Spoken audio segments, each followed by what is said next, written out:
What a lot of people don't know is that a lot of your favorite artists are very comfortable with their shadow and with their darkness, right?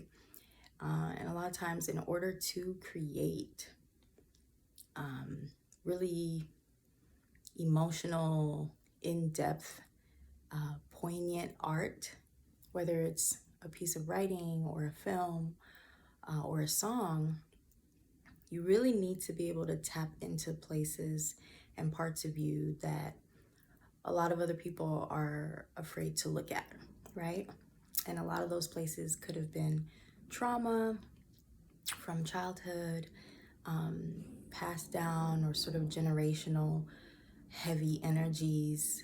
Um, it kind of takes for you to explore some of those things and experience them emotionally and or experience them objectively and just sort of take a curious approach to it.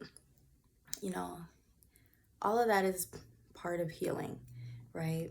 And some people don't go there or don't want to look at it because it's too dark, because it's too heavy, because they don't necessarily have the bandwidth or the capacity to hold space for it.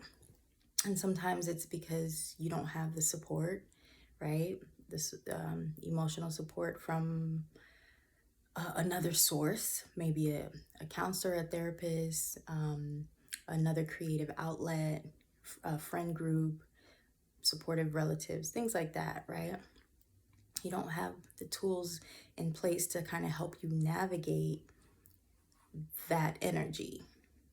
And so you sort of dismiss it, right? And it's funny because this is such a bigger conversation around like how consciousness is vast and how we all have dark and light, shadow and light. And we all have the capacity to explore these aspects of our psyche. And when you think of a collective consciousness, right, we've all been affected by these energies because it's what we've consumed as people, right?